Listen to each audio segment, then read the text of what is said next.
So yes, from here on out, the session is being recorded. Just fair warning, if you put something in the chat, it's getting recorded, it's getting timestamped, which again is useful. So please do not feel shy to put things in the chat, even if it's not a question, even if you just want to make some bookmarks for yourself. Maybe you're thinking this is a video you do want to refer to later, and you want to see when did he cover how to join the room. Well, you can make a comment in the chat. He's showing that right now, and then when you watch the video, you can click that comment and it'll jump to that point in the video.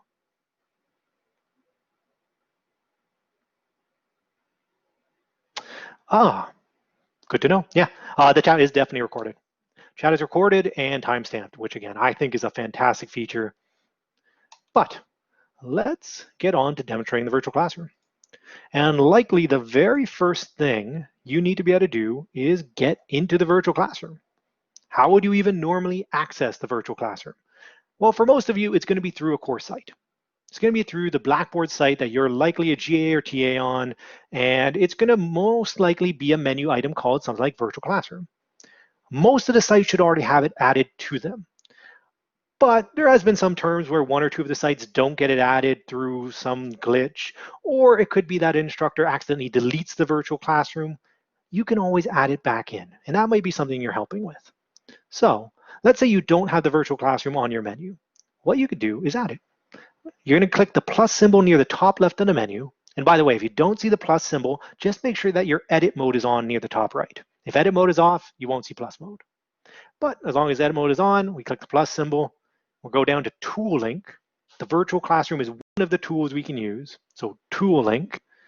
And under Type, we're going to look for Blackboard Collaborate Ultra.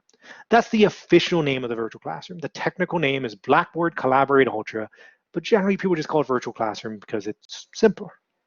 You get to name it whatever you want, and it will depend on what you're using it for. If you're using it for virtual teaching, you might want to call it virtual classroom. I generally would not encourage you to call it Blackboard Collaborate Ultra because most students won't know what that means. If you're going to use it for office hours, maybe call it virtual office hours. Just make it something obvious.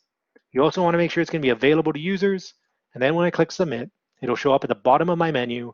And if I want to, I can move it around by clicking the arrow to the left of it and moving it around.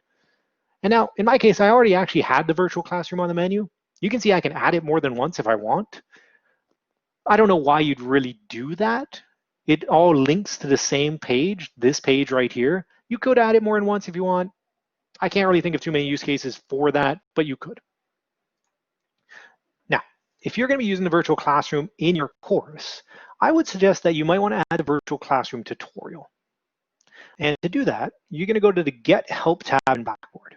In my case, I'm going to right-click and open a new tab just for simplicity. So in the Get Help tab, if I scroll down along the right-hand side, there is this virtual classroom. Are you using it in your class? Well, if so, there's a tutorial. You download the zip file, and then you just follow the instructions here. You'd go import this package to your course, and what would happen is it would show up as a menu item right on your course. We can take a quick look at it, how it turns out. And I'm going to turn off edit mode just so we can preview it a little bit better. It's nothing overly fancy, but it says what the virtual classroom or Blackboard Collaborate Ultra is. There's two videos. One's about 3 minutes, one's about 4 minutes. It would orient the students to the site. It would show them, okay, well, how to get into the virtual classroom? How do you access recordings if there are any? How do you set up your audio and video? All the basic things they're going to need. It would hopefully orient them enough to be able to actually use the virtual classroom. So it's something you might want to refer students to if they're having trouble. Another key piece of advice, something that I will hopefully remember to repeat again and again and again, Chrome. Use Chrome. It's your best bet. Collaborate Ultra Virtual Classroom tends to work best with Chrome. I've been problem solving the virtual classroom for quite a few years now, and a lot of the problem solving I do involves me asking, are you using Chrome? No? Could you switch over to that? Oh, it fixed it? Great. 90-some-odd% of the problems I encounter are fixed by switching to Chrome. So you use Chrome, get your students to use Chrome, it'll solve so many headaches. Of course, maybe there'll still be some problems that will arise that you can't solve. Well, if you or your student ever needs help, what you should do is recommend them to submit a ticket. You generally don't want them to just email me, because if I'm busy or I'm away, obviously I won't be able to respond. This will get you the quickest help right here. If you submit a ticket right at this point in the chat, which as you can see, links in the chat become clickable. If they go to here, this directs them directly to the Blackboard specific tickets. They submit something and it will let them actually submit an issue, and then whoever's free will follow up first. And yes, Chrome, I'm guessing you're on an iPad. iPad will force you to open in Safari or the app. If you're using an iPhone, it'll open in the app. Oh, then you should be able to override it. You should be able to copy and paste the guest link that was sent into Chrome. But if Safari is working, then that's good. But yeah, an iPad will force you to open in either Safari or the app. An iPhone would open in the app. An Android device would open in either the browser, Chrome, the app. Everything else you should open up as Chrome. And yeah, more than likely, if you click the link on a Mac, it would auto open in Safari. But if you highlighted it, copied and pasted into Chrome, it would work. Plus, generally, you're not going to be joining with the link we sent today. Normally, you'd be joined through the course site, which I'll show you in a second. But yeah, this would hopefully get your students oriented. There's even a one-page best practices, something that talks about if you need help, how to do it, which includes the link to the BB Help thing I talked about, and a link to see if Collaborate should be down or not. But let's go back out to the virtual classroom. And again, this is the page that will first open when you log into the virtual classroom. Now, let's say you record a session. And of course, I'll show you later how to record a session, but let's say you do. Where will the recording show up? Well, if you click the three horizontal lines near the top left of the screen, it'll open up our menu, and one of the options is recordings. Logically enough, the recordings will show up in there. And what I generally tell people is the recording should take about as long as the recording is to process. So what do I mean? Let's say you do a 1 hour session. Within an hour, it should be posted there. That being said, I often recommend talking to your students and saying that the recording will show up within 24 hours. Because then if it is delayed, maybe there's a bunch of people all using a virtual classroom all at once and it delays the recording processing a little bit. You're not getting a bunch of emails from students wondering why it's not there yet. Saying 24 hours, it should be there. If it's not, something's gone wrong, you'd have to submit a ticket. Again, that shouldn't go wrong, but just in case. One of the more common things that happens with recordings is that an instructor, a student, a TA might say the recordings disappeared. What's going on? Why are my recordings not there anymore? By default, it'll show the last 30 days. Yes, you could pre-record a lecture too, by the way. This recording could be a live session like we're doing today where there's a bunch of people in the room, or it could just be you in the room on your own. They'd all show up in the same place. But again, some people will say the recordings disappeared. By default, it shows the last 30 days. If you want to see older recordings, instead of filtering by recent recordings up here, I'm going to click it and go recordings in a range. Yes, we are currently recording, and I believe they will be following up by sending the link to the recording for you, and I'll show you how to get that link in a sec. So this would let me filter by a range. I could go back several months if I needed to and see all the recording links. So if anyone ever says the recordings disappeared, that's why this happened. But what can I do with these recordings? Well, if I click the three dots to the far right of the name, I have a number of options. Firstly, I can watch it, which is great. It'll open a new link. I can watch a recording. Remember, chat's timestamped and recorded as well, which is nice. I can download it. As the instructor or GATA, I will always have the download. Students don't unless I turn that on. And I'll show you how to turn that on in a moment. Recording settings. This is the least appropriate name of any of the parts of the recording area. Recording settings. When I click that, I can rename the ending of it. That's it. I don't know why they call it recording settings, but they do. So that's the part after the slash you can see. I could rename this, call it, say, lecture 1, week 2, whatever the topic is. I could name it something more intuitive, more useful, or even say part 1 or 2 of a video. The first part before the slash tells you what room you recorded in. I'll talk more about that in a sec. I can delete the recording, but be careful. You delete it, it's gone forever. You can't get this back. So be a little careful with that. Copy link. Let's say you want someone outside of Blackboard to have access to this. Maybe a guest speaker come to the course and do a presentation and they want to access the recording. You give them this guest, they could click it and watch it, even if they're not on your Blackboard site, even if they're not associated with the university in any way. So this is a link that could be sent to anyone. And someone had asked about captioning source. You could get a captioning file, and I'll try to remember to show that at the end. You could use Stream to get a captioning source for the video. Unfortunately, by default, the virtual classroom doesn't caption your videos. You have automatic captions either during the live session or even with the recording. I can show you later how you could use Stream to get a captions for it though. Okay, let's go back out to the main space. I can do that by clicking the menu and going to Sessions, or just clicking the menu item again, whatever I prefer. And now what do we have? We've got a course room or a create session option. There's two ways you can run things. You can have a course room. This is the room dedicated to your course. It's always open unless you choose to lock it. How would I do that? Well, if I click course room, this menu opens and there's an option to lock it.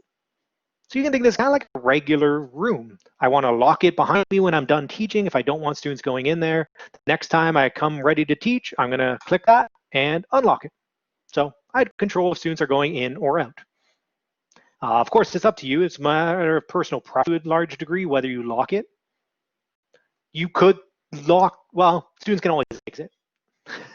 I mean, technically, some people have used it where they've locked it behind them because they don't want students coming in. So you could go in, then lock it, and then students can't join. But unfortunately, or fortunately enough, you can't lock students, no. No, the recordings would actually be in that recording tab. But this is where you could go into record. So, course room, always open unless you lock it.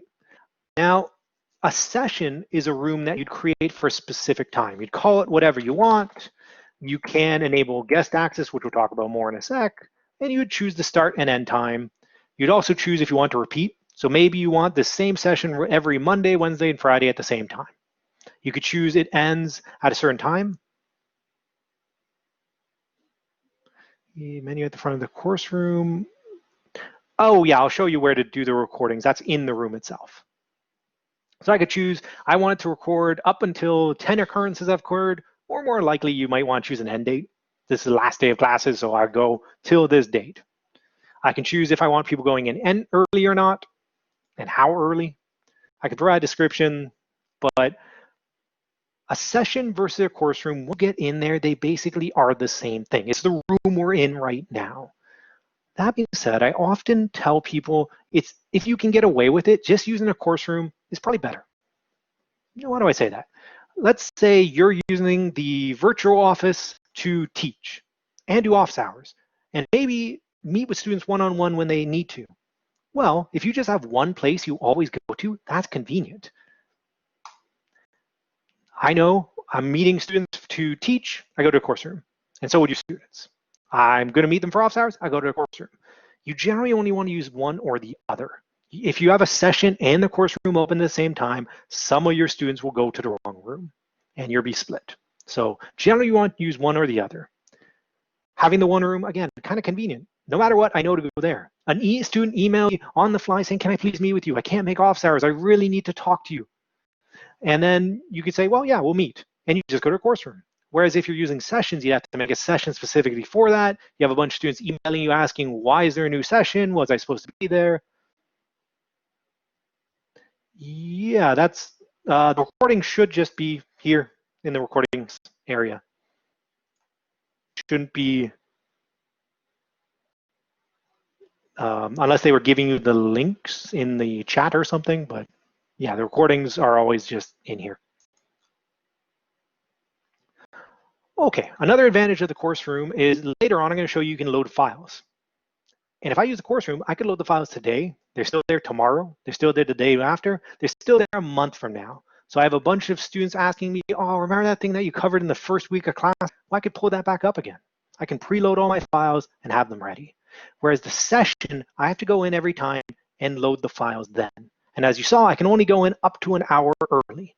So there's advantages of that. Let's look at the overall settings of the course room now. First things first, again, we could lock it. There is the guest access. If I want to invite a guest speaker, someone not associated with my Blackboard site, I could give them this guest link. That's how you all joined today. You were given the guest link. And as you saw, that means it's anonymous entry. You entered your own name. So generally, this is not the link you're giving to students. You and the students will simply click Join Course Room. That's how you're going to go in. It'll recognize your name, it'll recognize that role in the course and give you the appropriate permissions.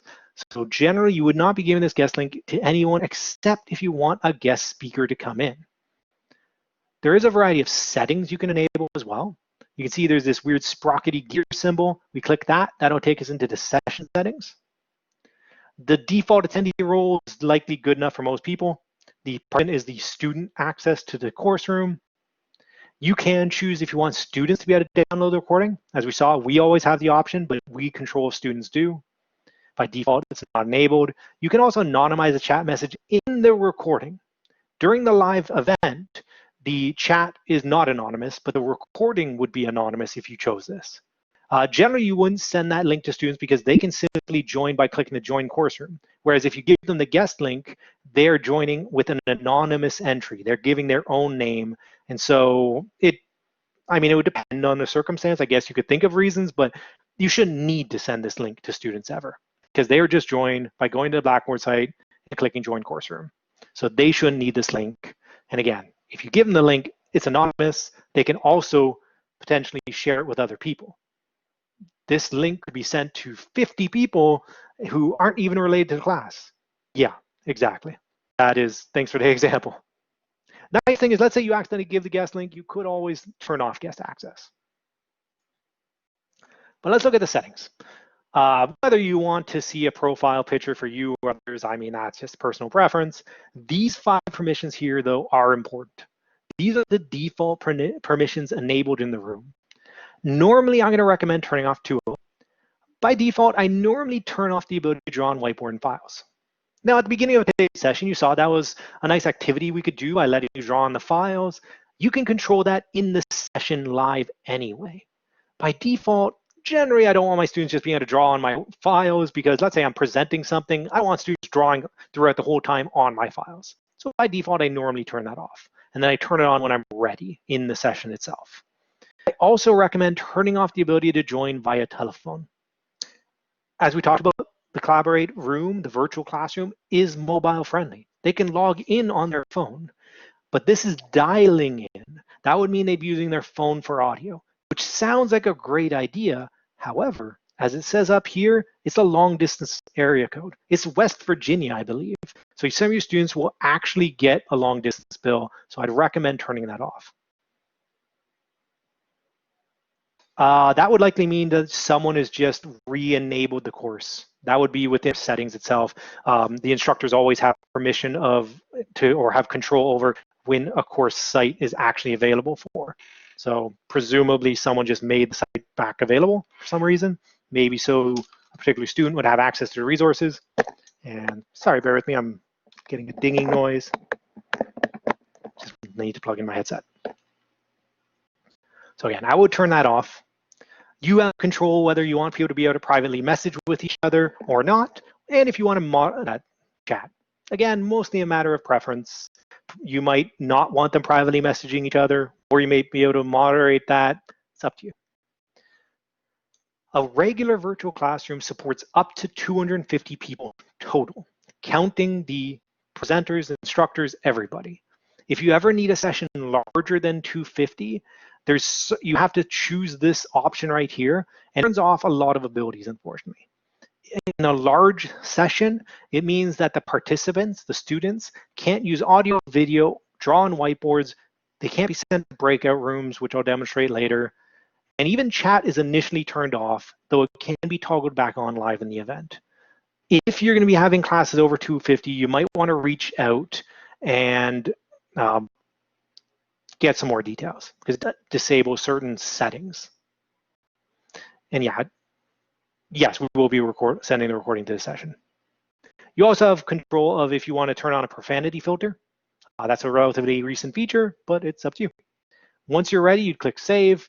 And again, the course room, I've now changed the settings. I don't have to worry the rest of the term. I've got my settings the way I want, done, don't worry about it. If I'm creating sessions, I have to remember to do the settings the way I want every single time. So again, another reason I like the course room. Great. One last thing before we go in. So some people are interested in doing large public events. Maybe you want your students to present to the larger audience. They're doing a presentation of their work and you want them to be able to show it off to, say, parents, family, friends, the wider public.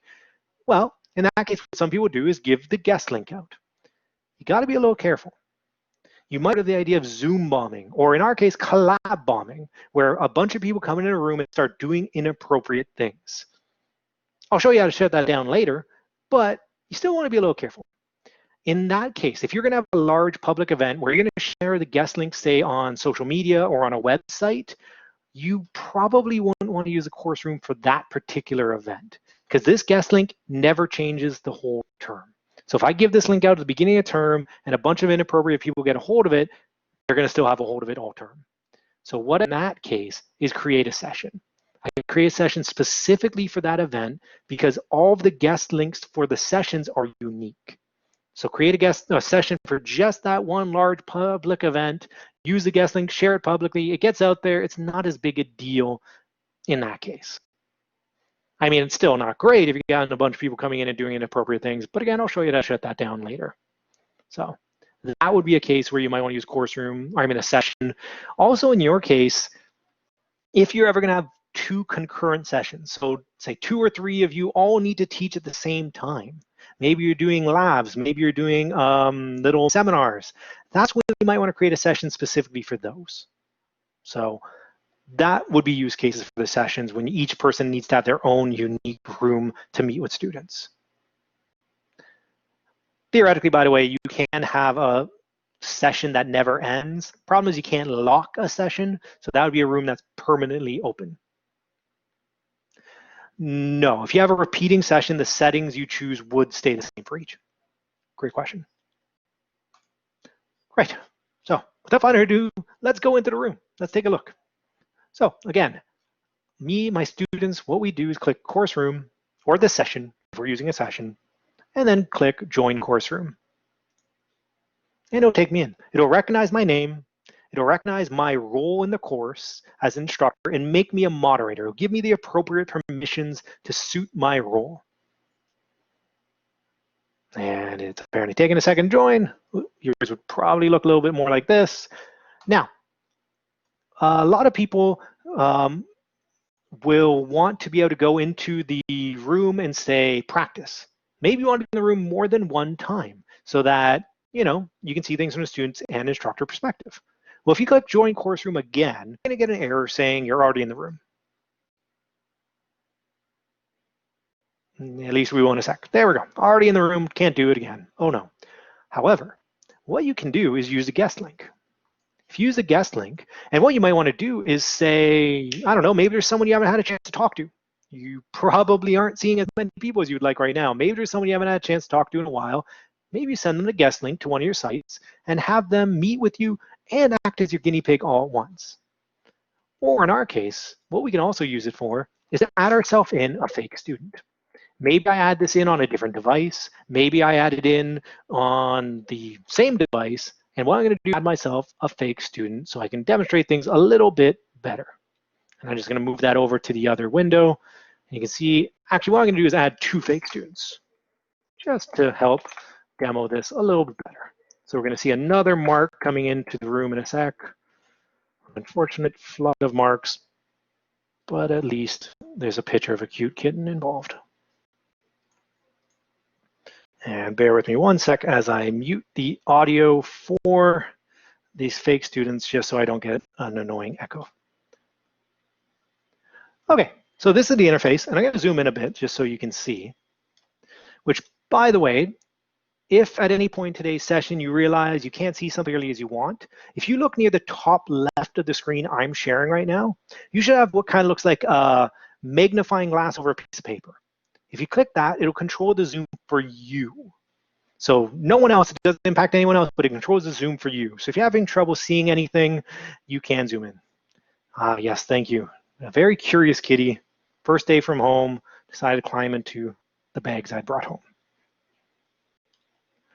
Okay, so first things first, let's say you decide to record your session.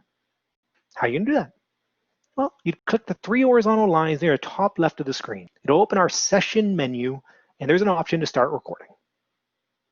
So I click that, and now my session is being recorded. As you can see, a pop-up message comes up saying the session is being recorded, everyone's warned. And the nice thing is, if you're ever unsure, did I turn on the recording? Happens all the time, like, okay, I remember I need to turn on the recording at the beginning, and then you go, oh no, did I? If you look near the top left of the screen, there's a little camera icon with a red dot. And even if you hover over it, it says recording in progress. So a great way to double check, am I recording? Ah, there it is. Whenever I want to stop recording, I click the same 3 horizontal lines and stop recording. Worth noting, let's say you take a break in the middle of your session. Maybe you teach for half an hour, then you take a 5-minute break, and then you come back and start the recording. It doesn't pause the recording, it makes 2 recordings. So as we saw before, you might want to rename it part 1, part 2, just to kind of compensate for that.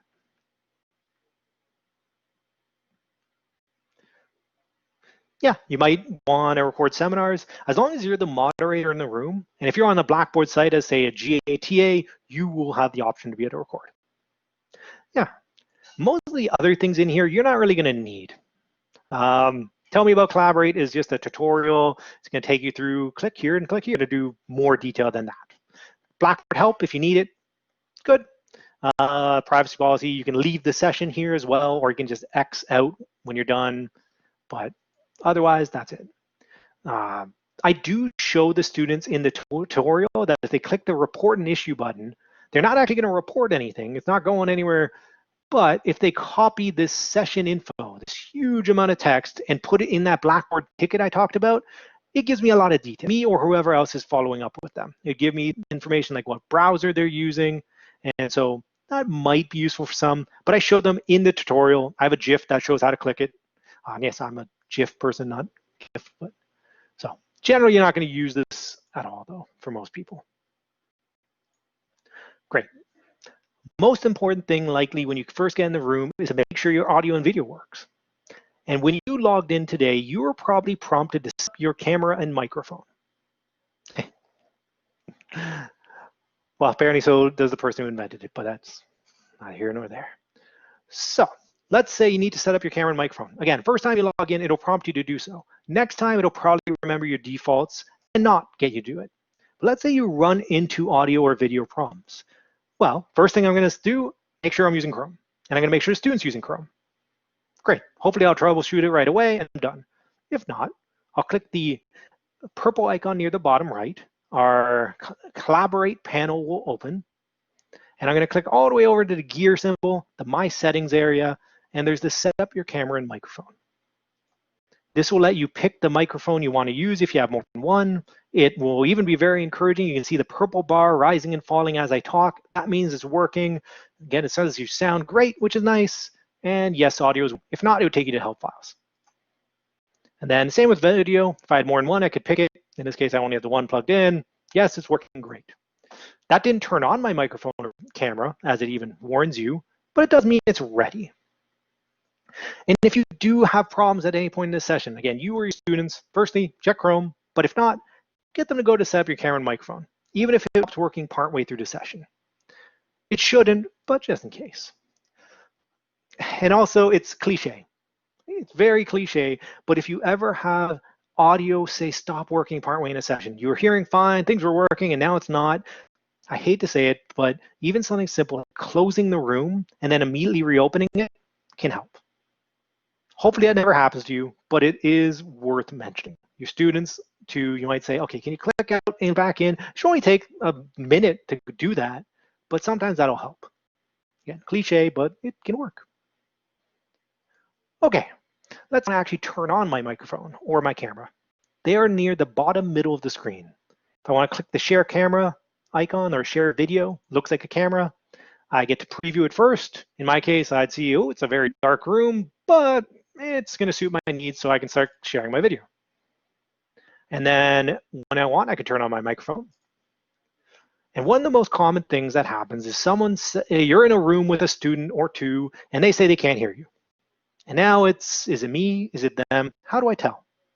Well, if you look at the microphone symbol, you should see this white bar rising and falling within it. If I see that raising and falling as I talk, that means I'm transmitting audio. Student says they can't hear me, it's something on their end. Are you using Chrome? Can you check your speakers, make sure they're on? Maybe go to YouTube, see if you can hear a YouTube video, or is it a system audio issue? Again, maybe log out, log back in real quick. So this will tell you at least where the problem is with.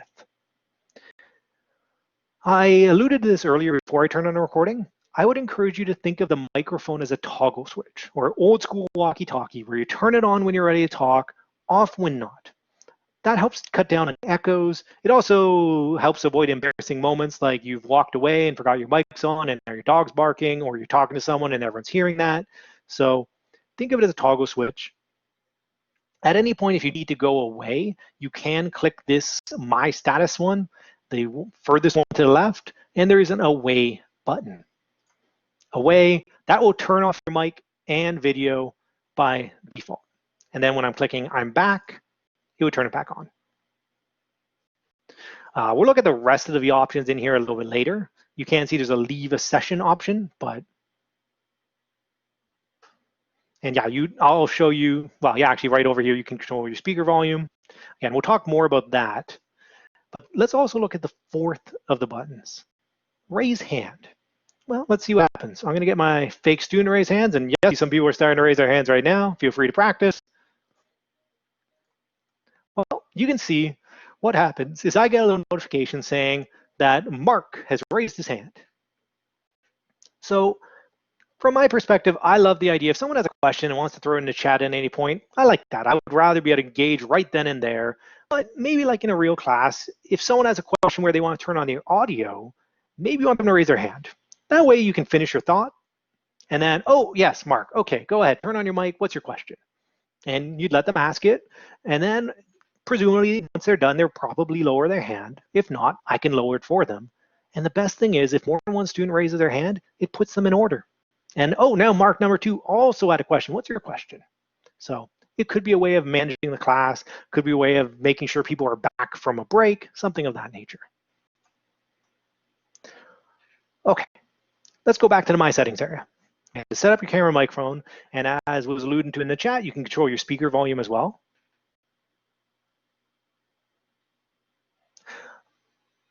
That is a great question that I'm actually not sure the answer to. Let's find out. So we're recording, okay, and now I'm going to go away. And actually, it doesn't even turn off the recording because there theoretically could be another moderator in the room running the session. So just because you set yourself as away, it doesn't actually stop the recording. Oh no, thanks for your question. It was good to test, but now I'm going to stop it again. And actually, I'm going to turn off the webcam and microphone in this room because I don't need it and don't need to hog up extra bandwidth. So I can control my speaker volume here or in my system settings. Likely you're never going to do what I'm about to do, which is mute the speaker volume. I'm just doing this because I know later on I'm going to turn on one of my student microphones, so I don't want to get an echo.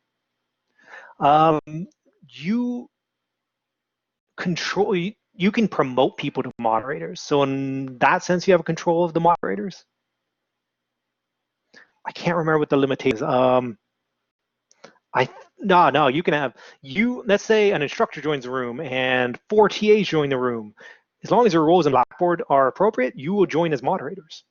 So you can have 10 moderators in a room. I think the maximum is 100. I can double check that later if someone really needs to know, but I believe the number of moderators is 100. So, and yeah, there's a lot of advantages to having multiple moderators, which I'll show you. So again, I wouldn't think you'd ever mute the speaker volume. I'm just doing it because I know later I want it. Great, let's keep scrolling down. Notification settings. This is another area where it's more or less a matter of personal preference. This is, do I want to pop up for certain things happening? Do I want a dinging noise when certain things happen? Do I want a browser pop up when certain things happen? This is a personal preference issue. Maybe I don't want to get a dinging noise when certain things happen. Play around with it. One thing I will note, I use this for office hours. And sometimes there's not a student in the office room waiting to talk to me. And so I might be checking my email. But maybe I want a dinging noise and a browser pop-up notification when they join. So this would let me know someone's joined looking for help. I better get over it. But otherwise, again, play around, matter of preference. Session settings is important though. Session settings, the same 4 permissions I had when I was making the room. Yeah, it is a nice feature. So the same 4 settings I had when I was creating the room, I now have control of live during the session.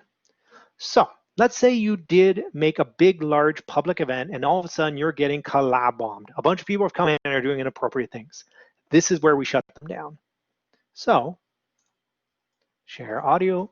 Now I have, say, 30 extra people in the room. They can't do anything. I'm hoping they're going to get bored. They want to do inappropriate things. They can't even post in the chat. I mean, it's a little unfortunate because it means the session is now more limited. Later on, I can show you how to promote some of your actual students to a higher level of access so they can still do things like share audio and video, but at least I've shut down those outside people. Of course, again, hopefully that'll never happen. And hopefully what you're going to use this for is good things. Again, by default, you might have these 3 enabled. Well, as you saw at the beginning of the session, one of the activities I love to do is pull up a whiteboard, have a question, let people interact with it. It's a right on me slide to get people engaging. Well, this is where I control it. So I could turn it on for a bit, and then maybe I'm ready to present again and I don't want them drawing anymore, I could turn it off. But yes, definitely a good thing to keep in mind. They should, yeah. I mean, I guess it's possible some don't, but as far as I know, the instructors should be using Blackboard as their course hub. Okay, worth noting, by the way, that some of these things you're not seeing today. If you go to this session, you wouldn't see the same session settings for all participants today.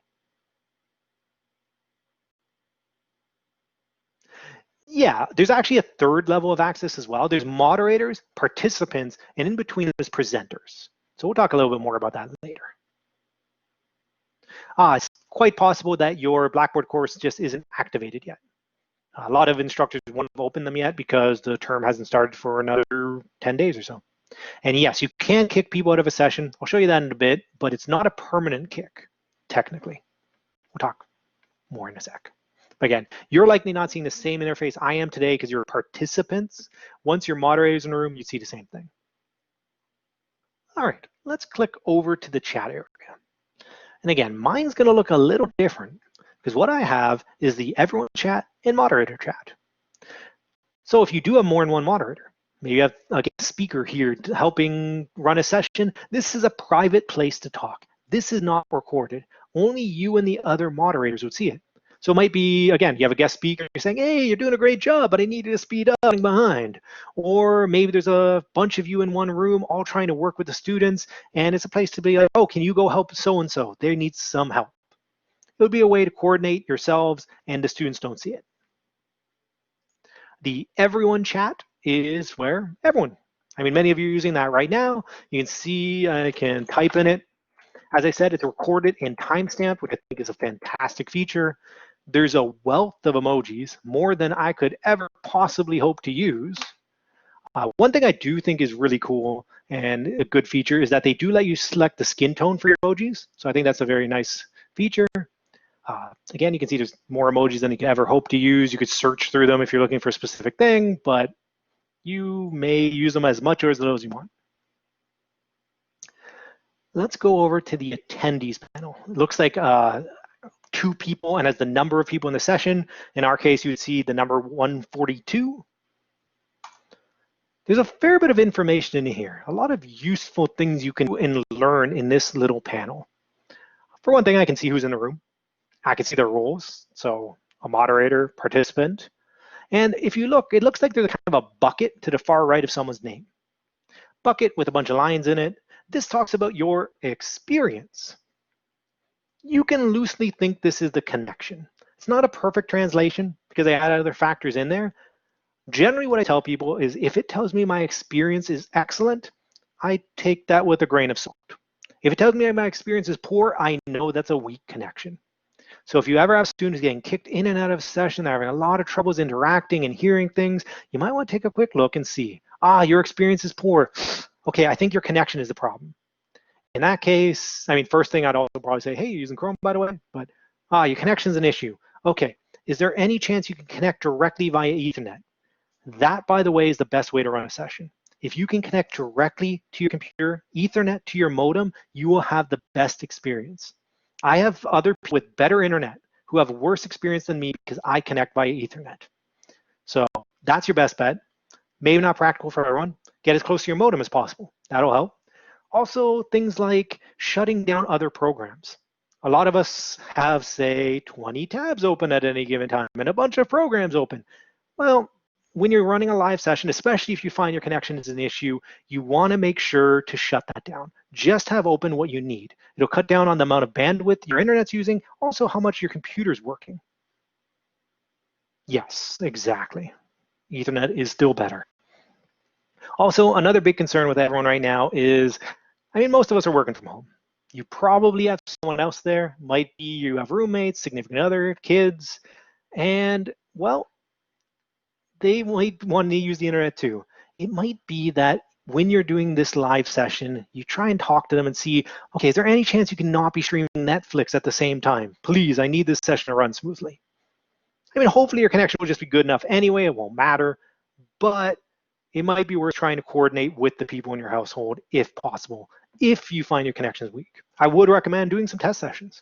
Find some other people you know in your department maybe who want to also practice. It'll be a good way to check your session and see if it's working well. Now, it's unfortunate that right now my experience is excellent, because normally if your experience is not excellent, it will not just say your bit rate like it shows there, it'll also talk about delay and loss. Loss, audio or video, would actually be how much of your audio say is being lost. Like 10%, oh my God, I'm losing 10% of the words, that's a problem. Delay would be how much your audio is being delayed. Yeah, great point, thanks, Pierre. Now, one thing that's worth noting is if someone's audio delays enough, what can sometimes happen is if they're using the speakers in their computer and the inbuilt microphone, I've seen it before where someone's sound comes out of the speakers and it's delayed enough that the microphone ends up picking it up and you get this horrible looping noise, makes a horrible sound. I'll show you later how to mute them, but a nice economical solution to that is to use a pair of just simple headphones. And I've literally used dollar store headphones. Plug those in, have the audio come out there, and then I can still use my inbuilt mic. So, I mean, getting students to buy a headset probably is not practical. For their purposes, it's too expensive. But again, dollar store headphones, that's a nice economical solution for them that I think is reasonable. I mean, some of them might not need it, but if they do find their own problem, that's a good solution. I mean, I like having a headset personally for my purposes, but I'm using it a lot, so it makes sense. Yeah. I have used Wi-Fi, I mean, Bluetooth. I prefer using the USB. Yeah. Okay, what else can I do in the participant panel here? Well, just like before, we talked about I've turned on my mic. Now I know how to check if my student can hear me. I don't know if it's them or me. What if a student turns on their microphone? How do I know when they say I turned on my microphone and I can't hear them, is it me or is it them? Well, let's take a look. So I've got one of my students who's now turned on their microphone. You can see beside their name, I see the microphone symbol. So the microphone symbol shows up. At least I know the microphone's being recognized. If they ever say their microphone's grayed out, by the way, so it's grayed out, the microphone or webcam, it means that it's not recognized. And please encourage chat. It's good to have people comment. But if someone says it's grayed out, it means it's not being recognized. I've seen some students who think that they have a microphone built into, say, a desktop computer, but it's not. So in that case, if it's grayed out, it means it's not being recognized. But great, if the microphone symbol shows up beside their name, it means that it's at least on. However, how do I know if it's actually working? Well, the same like before. If I see a black bar rising and falling in the microphone, that means it's transmitting. In that case, Yeah, this means that the student's actually transmitting, and that if I can't hear them, it's something on my end. Am I using Chrome? Is my audio working? Is my speakers on? Should I maybe and come back in? This would tell me the problems on my end. If it was rising and, or if it wasn't rising and falling, I still see the microphone symbol, but it's open and not transmitting, that would tell me it's something on their end. So quick ways of knowing who the problem is. Of course, you might have a student who forgets to turn on their mic, or turn off their mic, I mean. It's gonna happen. You're gonna have all dogs barking in the background. What do? Well, if I click the three dots to the right of the name, I now have the option to mute them. This is not a permanent mute. They could turn their mic back on, but it mutes them at that moment. Of course, let's say you have 20, 30, 100 people in the room. You probably don't want to go through and mute every single person. So you can click the three dots at the top right, and there's the option to mute all. You can see there's also the option to detach panel. It's a little less exciting than it sounds. It just moves it to the side. I can't move it around, but I do find it useful to be able to see the attendees and the chat all at once. And thank you, whoever kicked them. So in this case, I normally do like having this so that I can have participant and the chat open at the same time. In my case, though, I'm going to merge it just so I have more real estate. And yes, please, let's try to be professional and kind to each other. We're all in this together. Great. So what else can I do in the attendees panel? So when I click the three dots, I have a few other options, including sending a private chat message. So if I need to, I can send a private chat message to just this person. I can say hi, and you can see at the top of the chat area, it shows the name of the person I'm talking to.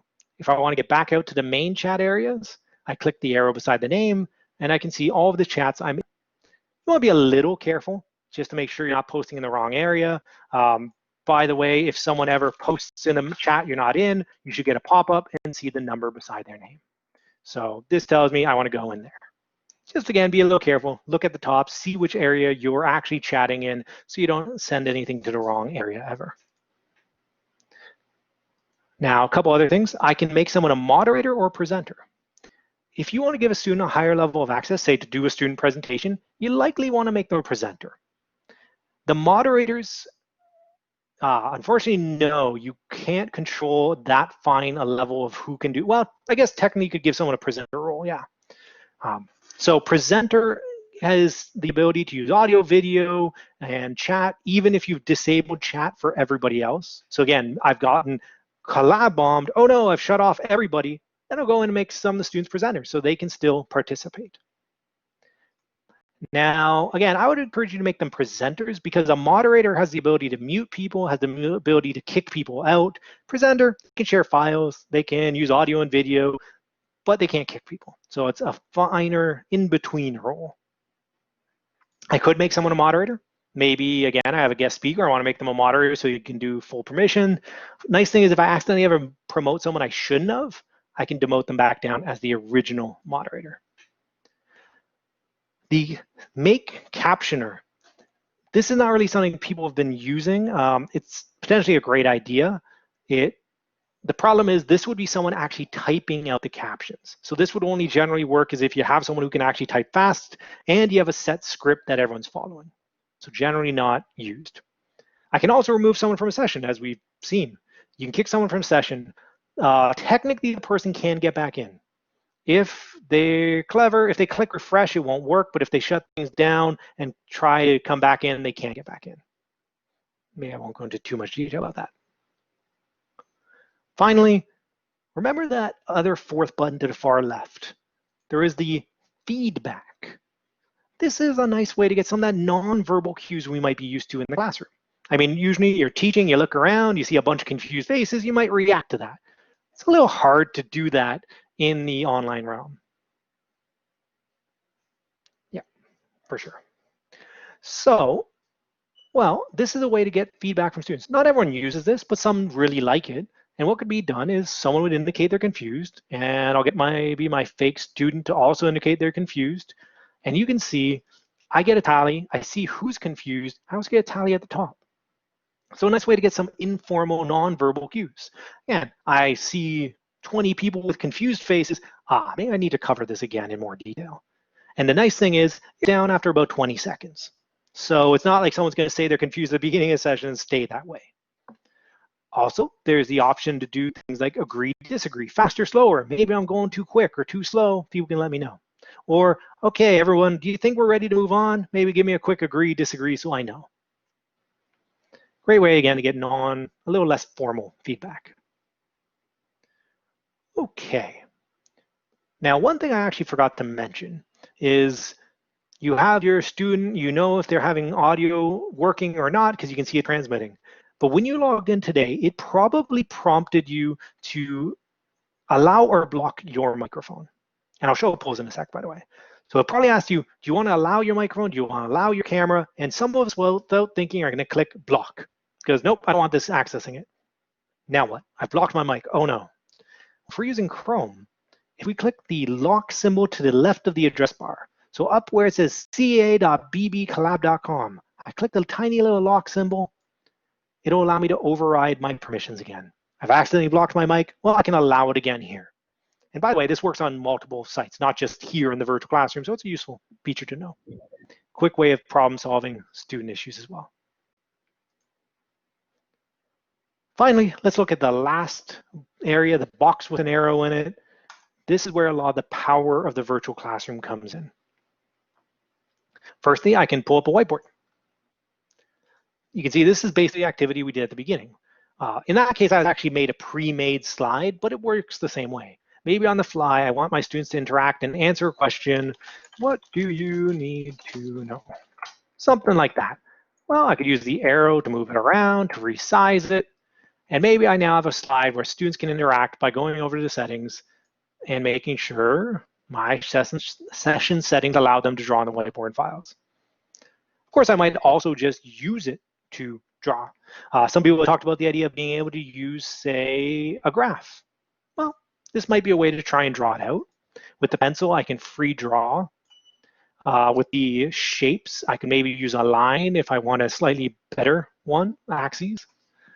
And now, if you're going to be doing a lot of drawing on the whiteboard, you can see the mouse is not the easiest interface. It does try and smooth it out, but normally I'd recommend is if you have an iPad or a tablet, use that. Or if you get like a writing pad, maybe use one of those. It makes it a lot smoother. You can change the color of your writing. Again, you can type. With the finger, it shows everyone what you're trying to emphasize. So the intersection of two lines, that's the key point, everybody. And then, again, with the arrow, I can move things around. I can rotate them. The eraser is not something you had as a participant, because if you erase, it's gone forever. The whiteboard is not permanent. I erase it, it's gone. If I want to get rid of an individual thing, I click it with the arrow, and then I hit the delete key.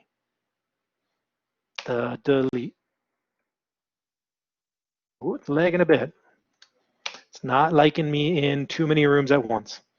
Normally there, the delete key, you click it and it disappears. Otherwise, you click erase, it's all gone. Anytime you want to stop doing something and collaborate, there should be a circle with a square in it. This is our stop button. I click that, I stop sharing. I'm going to jump to camera for a second. This might seem a little redundant. I've got my webcam. What's this camera? Well, when I click that, if I had more than one camera, it would let me pick which one I want to use. Also, though, it lets me potentially share two cameras. This would be a camera that shows up in the main area. Because when you're recording this, by the way, it records what's on in the main room. So if you're sharing a whiteboard, that's what's recorded. If my webcam's in the bottom right, that's not being recorded. If I stop and share the camera, that will be recorded. So when I'm sharing other things like screen, that's being recorded. When you watch this recording later, you won't have been seeing my video this whole time. You would have been seeing the screen I'm sharing, which I'll show you how to do in a sec. So this would let me pick two cameras potentially. I could have a mini camera here, and remember, I can toggle between what's showed on the main screen for my purposes only, not in the recording. My purposes only. As the student, I'd be able to control what I see. So that's me toggle between them. This would let you have two cameras on at once. Theoretically, talk to some instructors who want to be able to demonstrate and show an artifact. and they want to be able to show it from multiple angles at once. So 2 cameras might be useful. Or a physical demonstration, being able to show, okay, well, this is how you move your arm to do this. You could use 2 cameras for that if you wanted. Or just this, again, makes it display on the main screen.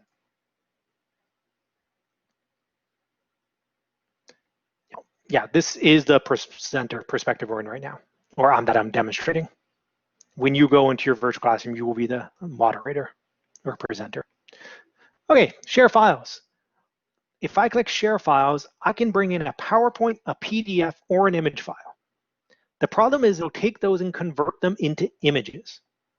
So if you have a PowerPoint that has a lot of animations and things like that you really need, this won't be the ideal way to do it. I'll show you a different way in a sec. If your PowerPoints are fairly simple, no animations that you need, this might be a nice way to do it because this is less bandwidth. If I'm sharing files, it's less bandwidth than sharing my screen. Yes, links won't work either. It's an image. It takes an image of your slides and that's it.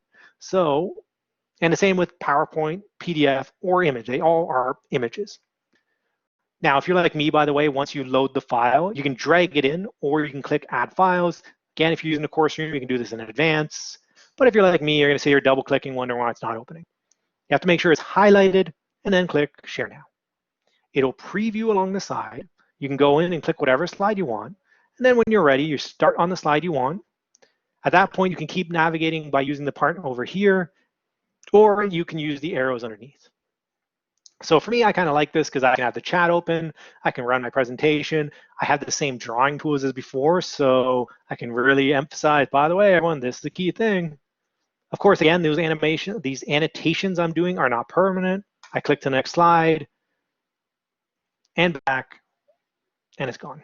And yes, again, animations won't work in this case. It's taken my slides and made an image. If you ever do this and you notice the PowerPoint didn't import quite the way you want it, it looks a little weird. It should hopefully look like you expect, but if it ever looks a little off, your best bet is to export the PowerPoint as a PDF and then import that. That should keep the same formatting as you're used to. Hopefully you won't have to actually do that, but it's worth noting. Great, as always, if I want to stop, circle with a square. Of course, let's say you want to share something that's not PowerPoint, PDF, or image. Or maybe you want a PowerPoint that has animations. How am I going to do that? Yeah. In that case, I'm going to do share application / screen. So this is higher bandwidth. Again, ideally you're connected on Ethernet, or at least your connection's good. But you can see I can choose to share my entire screen. I could choose to just share a specific application. So maybe I only want to show PowerPoint or some software I want to demonstrate, or I could show a specific tab only. Again, do what I say, not what I do. Try not to have a ton of tabs open. It'll cut down on your bandwidth.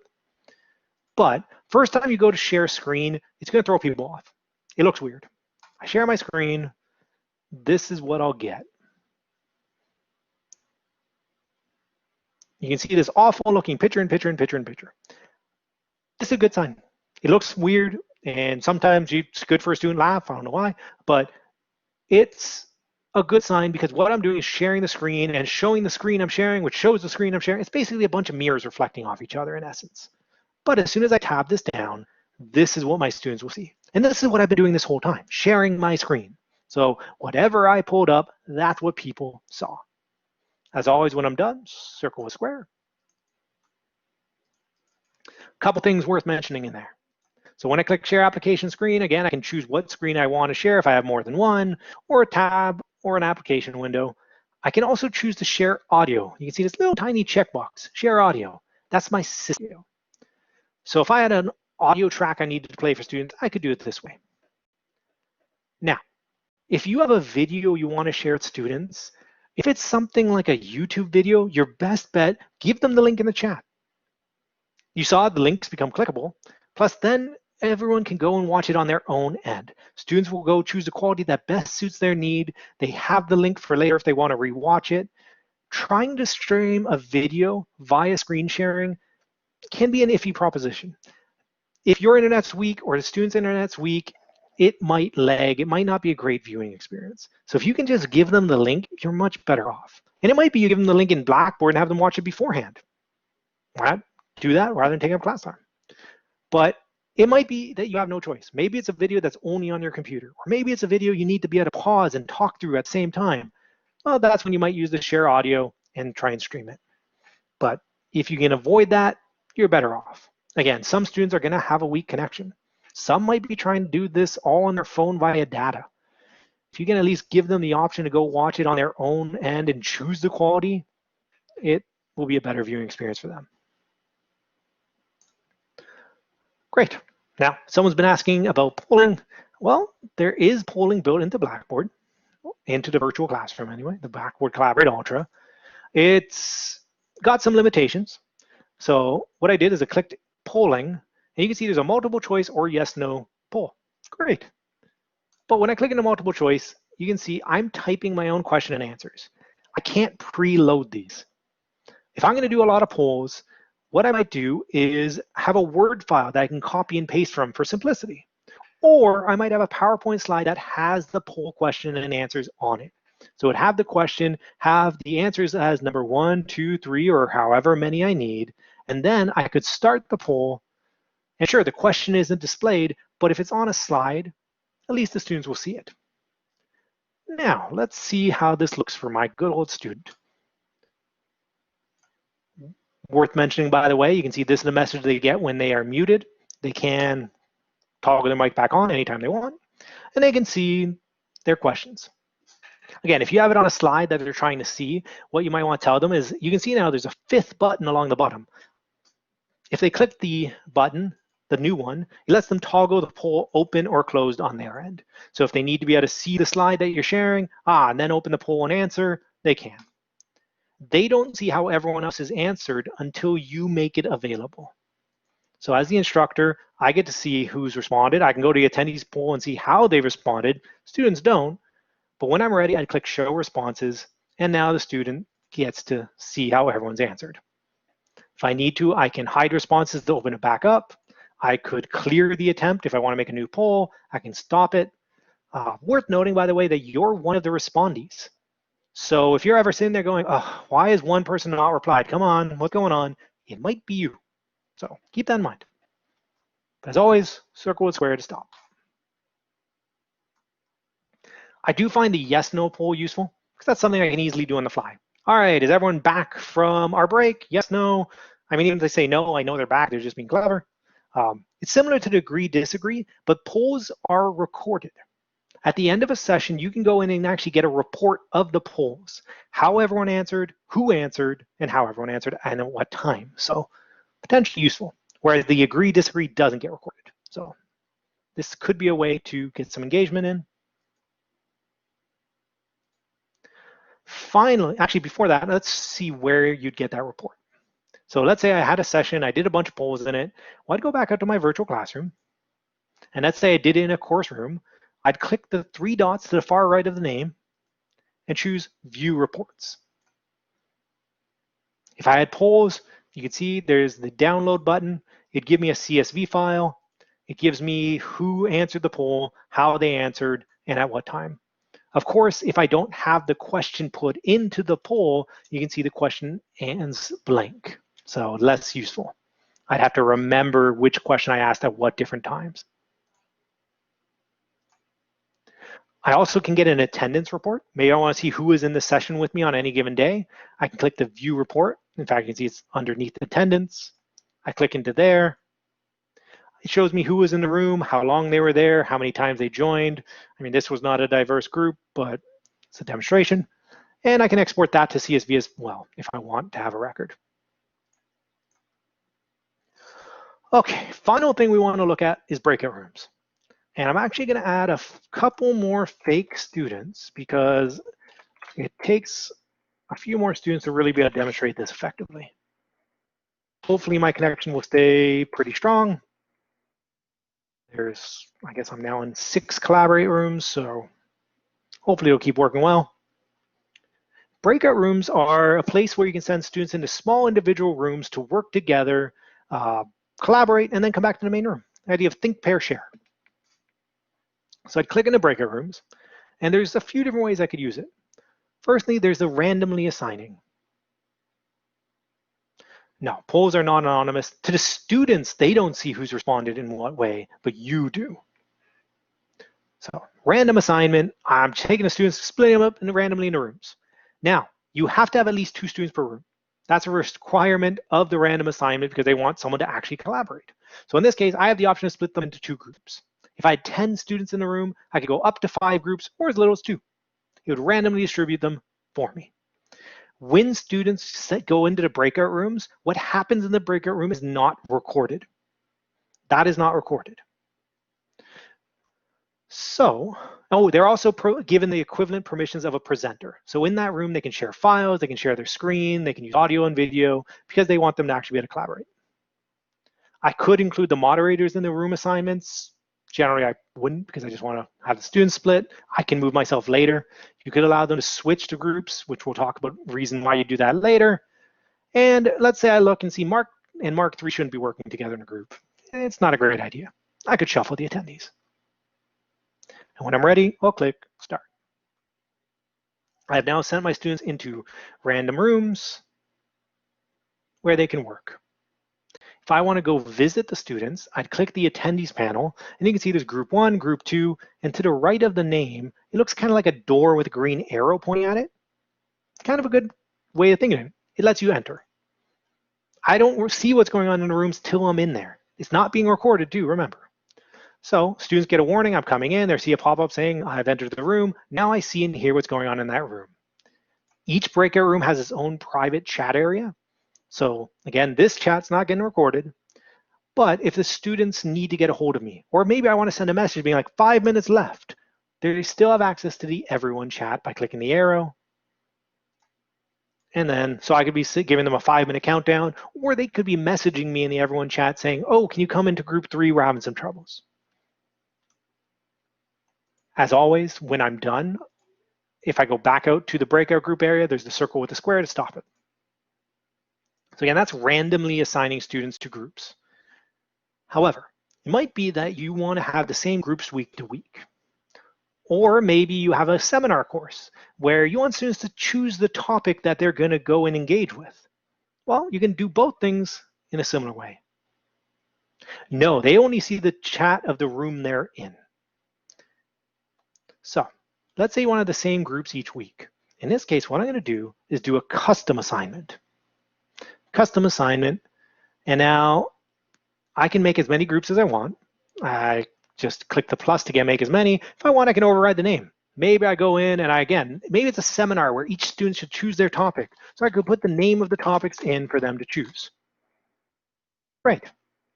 If I really wanted to, I could manually move each student into the room, drag them in, and say you're in that group. As soon as I'm getting even a dozen students, that's not really practical. It's going to be a long time I'm doing that. I'm going to lose a lot of focus from the students. Instead, I'm going to allow them to move themselves. Click that. And when I click Start, I haven't moved any students into any rooms yet. But the breakout rooms have been created. And what I tell the students is, okay, now let's go to the attendees panel. You see where there's the picture of 2 people and the number 5? Click that. And now scroll down and you should see group 1, group 2. I'm assuming at this point you've done something like created groups in Blackboard. So they know I'm group 1, I'm group 2, I'm group 3. Well, then you tell them, move yourself to the appropriate group. You should see beside group 1 a green arrow pointing at a door. They would move themselves. First time you do this, a couple students will have problems. It'll be a little messy, but after you've done this once, I find it works quite well. And so you could have the same groups each time. Or again, if you have a seminar where you want them to pick the topic they're interested in going into, that would be a great way to do it. So this could help facilitate that. They'd move themselves, great. Same thing, you can go in and monitor them. Final use case for breakout rooms. It might be that you want to have private office hours. You might be doing office hours and a student wants to meet with you privately. Well, I mean, you could be in the main room. You don't really want to have the office hours in there because someone else could come in. Yes, looks like someone has a question. Again, it might be easiest to put in the chat just for now. Or it might be testing a feature, I'm not sure. But yeah, let's say you want to have private office hours. yeah, you could randomly assign it to. Now I actually forgot to bring in my example slide in this case for this. So what I would normally do, let's say I want to have the ability to have private office hours in like a waiting room. Well, what I could do is start off by sharing a file. And I'd probably have some kind of simple PowerPoint slide that I'd made up, something like this, where it says, welcome to the hours, and would kind of outline my expectations. Like, you know, I might be busy if I'm already working with students, so if I don't respond, please give me a minute. But I also like to have, please say hi in the chat. The reason I do this is so I know who got there first. So I might have 3 students join the room, and if I'm off working with another student, I might not be able to keep track who joined first. Having them say hi in the chat and maybe even say what they want to come in and meet with, and if they want to meet privately, it puts them in order. So I know, this is the person I meet with first. So I have this message in the main room as students come in.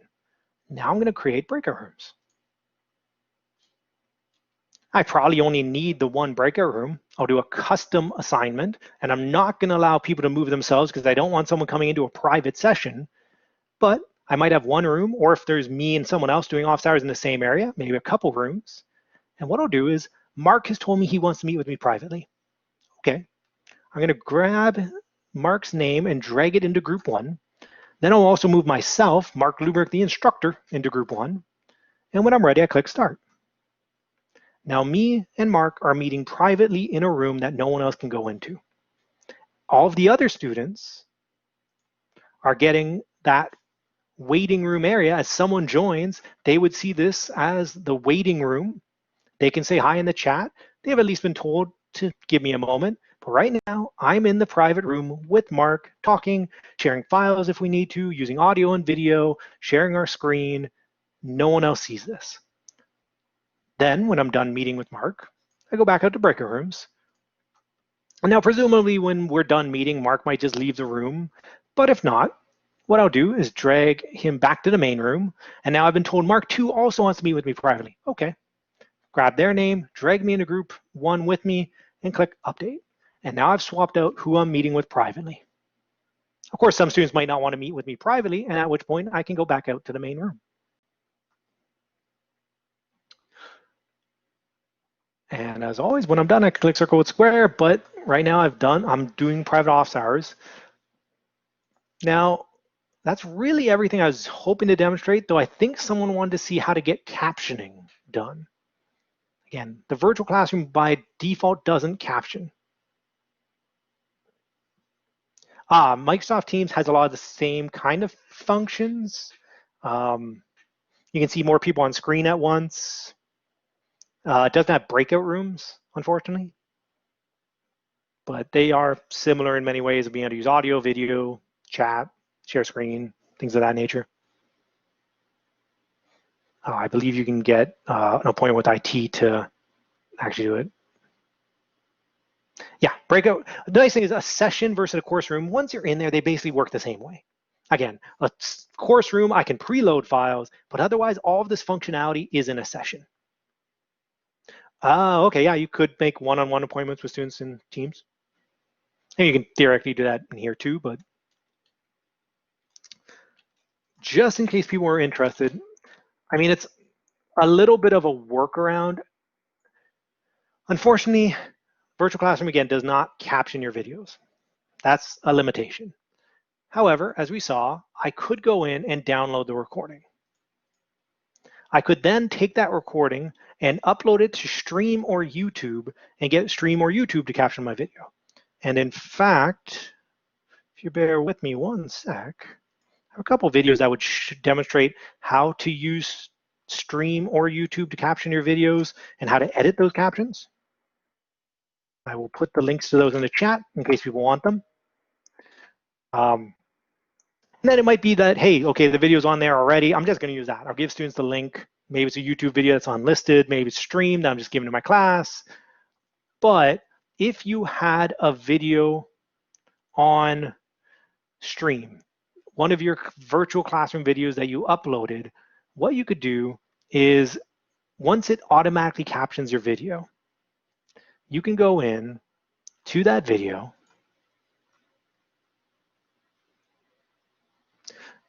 And then, so I'm looking at my video. It should have a transcript created. I'm going to go update my video details. And on the right, there should be the ability to auto-generate captions. I could download the file. Once it's ready, it might take a little bit of time to process, but I will get a VTT file, a caption file. Formats VTT, you don't really need to know that. But I could then go back to my virtual classroom video that I've chosen to caption, and then add a caption source, bring in that VTT file I just made for that video, and import it. And it would add captions, assuming, again, it's a little awkward because you have to download the video, upload it to stream, wait for it to caption, download that caption file, import it here. But it is a workaround. Beyond that, I guess one other thing I can mention is if you are creating groups in Blackboard, you might have group projects. Oh, I better turn edit mode on, that would help. So I can create a bunch of groups. I might create a group set where I'm randomly enrolling students. And the main idea here is that one of the tools available is Blackboard Collaborate Ultra. So I can give that group its own personal virtual classroom just for them. It's separate from a course room, separate from sessions. I can even allow the students to record if I want. So this would be a private room. Might be, again, you have a group project and you're giving them an option. You can meet in here if you want. Many of them will probably prefer to meet offline in something like Facebook or something else, but it gives them an option. I'm not actually sure if there's a text file and text instructions for that.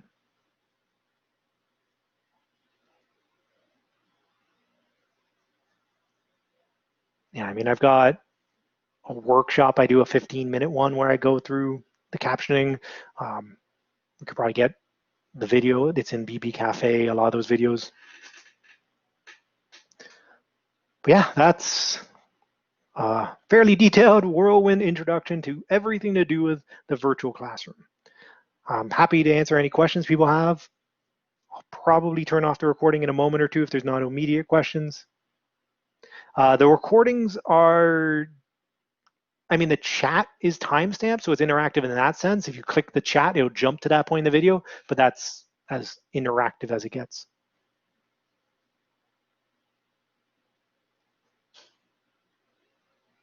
Oh, no problem. Thanks for coming out. Before you leave, Yes, sorry.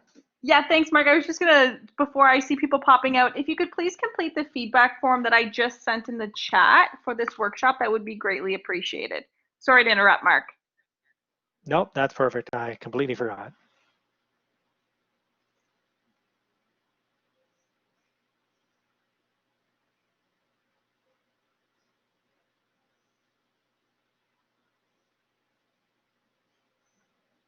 Yeah, would definitely appreciate any feedback. Always looking for ways to improve.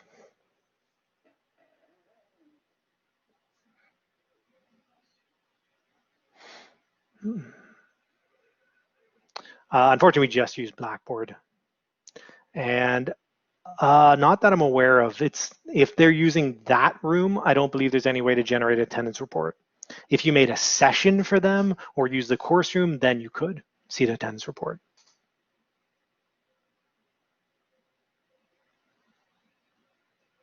I might turn off the recording just so there's not too much dead time at the end, but I'm happy to stick around and answer questions.